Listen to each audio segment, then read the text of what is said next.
Dans cette petite vidéo, nous allons parler d'une des fonctions réalisées par la couche de liaison. Nous avons déjà vu dans d'autres vidéos les points 1, 2 et une partie de 3 dans ce slide. Et aujourd'hui, on va se concentrer sur les stratégies ARQ. Ces stratégies ARQ sont en fait la méthode principale de correction d'erreurs qui est utilisée dans les systèmes de transmission.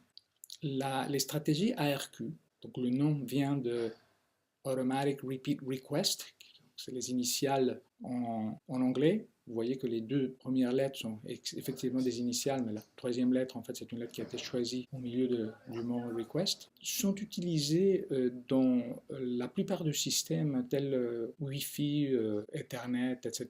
Et il y en a en fait trois. La première, qui s'appelle envoyer et attendre, aussi appelé stop and go en anglais ou send and wait. La deuxième qui s'appelle go back in ou fenêtre glissante. Et la troisième et dernière qui s'appelle rejet sélectif. Donc aujourd'hui, ce qu'on va faire, c'est qu'on va se concentrer sur la toute première, envoyer et attendre. J'aimerais vous présenter en fait à l'aide d'un petit exemple le fonctionnement. Après, on va voir techniquement ce protocole, cette stratégie. Ici, vous voyez Alice et Jean-Marc qui vont se parler en utilisant la stratégie envoyer et attendre. Ce qui se passe, c'est très simple. Alice, elle va envoyer un message, salut par exemple. Et Jean-Marc, ce qu'il va faire et ce qu'il va devoir en fait faire à chaque fois, c'est qu'il va devoir acquitter le message en disant j'ai compris, ACK dans le langage technique.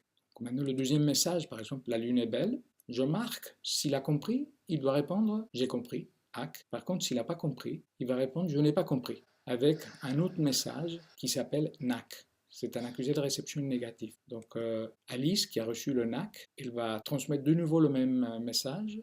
Jean-Marc n'a pas compris. C'est possible de ne pas comprendre deux fois de suite. Donc Alice, elle sait qu'elle doit une troisième fois envoyer le même message. Et une fois que Jean-Marc a compris, Alice, elle peut passer au prochain message. Le soleil est beau, par exemple, qui a été compris par Jean-Marc en l'occurrence. Voyons techniquement ce que ceci veut dire en fait pour ce protocole envoyer et attendre. Le principe de ce protocole est le suivant. Il est donc, comme vous avez vu tout à l'heure, très simple. On va s'assurer qu'un paquet a été reçu correctement avant d'envoyer le suivant. Donc, le paquet contient toujours un CRC que nous avons vu dans une vidéo précédente pour contrôler les erreurs et il permet donc de détecter les erreurs. Si le paquet est correct, le récepteur, Jean-Marc dans le slide précédent, va répondre avec un acquittement positif. Si le paquet est erroné, par contre, le récepteur va envoyer un acquittement négatif, NAC. Le HAC et le NAC sont également protégés par des CRC pour détecter des erreurs dans ces deux messages. Vous avez vu aussi que lors de la réception d'un NAC, le paquet est retransmis. Ici, nous allons voir en fait des problèmes potentiels avec ce protocole. Que se passe-t-il quand, par exemple, Jean-Marc envoie un accusé de réception positif, un hack, mais Alice ne l'entend pas. Elle demande à Jean-Marc de donner un comprimé au patient. Jean-Marc comprend, il dit j'ai compris, mais Alice n'a pas entendu, puisqu'un avion est passé au même moment que Jean-Marc répondait. Alice n'a pas entendu, donc elle attend un certain temps. Elle suppose que Jean-Marc n'a pas compris, puisqu'il n'a pas envoyé de hack ou de NAC d'ailleurs, et elle va renvoyer le même message, ce qui a comme conséquence que le patient va recevoir deux comprimés au lieu de un. Regardons ceci avec un diagramme. Le protocole va se comporter de manière incorrecte dans le cas de perte d'un accusé de réception. Le nœud A va envoyer un paquet numéro 0 au nœud B. B va recevoir correctement le paquet et va donc, suivant le protocole, transmettre un accusé de réception.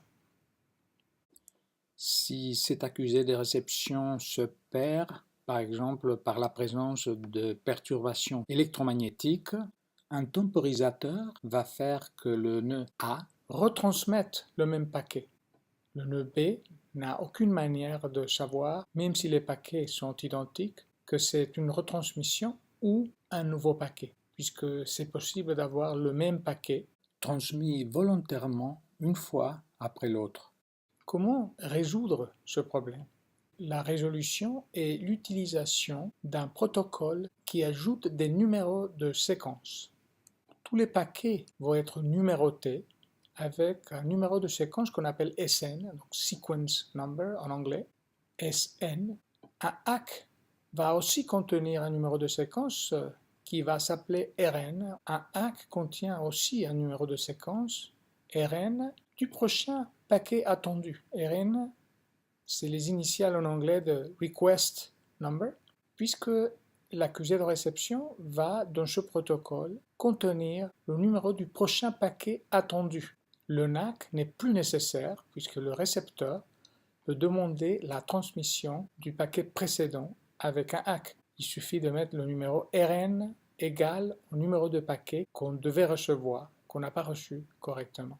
Un numéro de séquence sur un seul bit est suffisant puisqu'il n'y a que deux possibilités. Soit un ACK demande le prochain paquet, ce qui ne fait que confirmer de manière implicite la réception du paquet précédent, ou bien le ACK va demander le même paquet, ce qui implique implicitement que le paquet a été reçu de manière incorrecte ou n'a pas été reçu du tout. Dans le prochain clip, nous allons étudier les performances de ce protocole.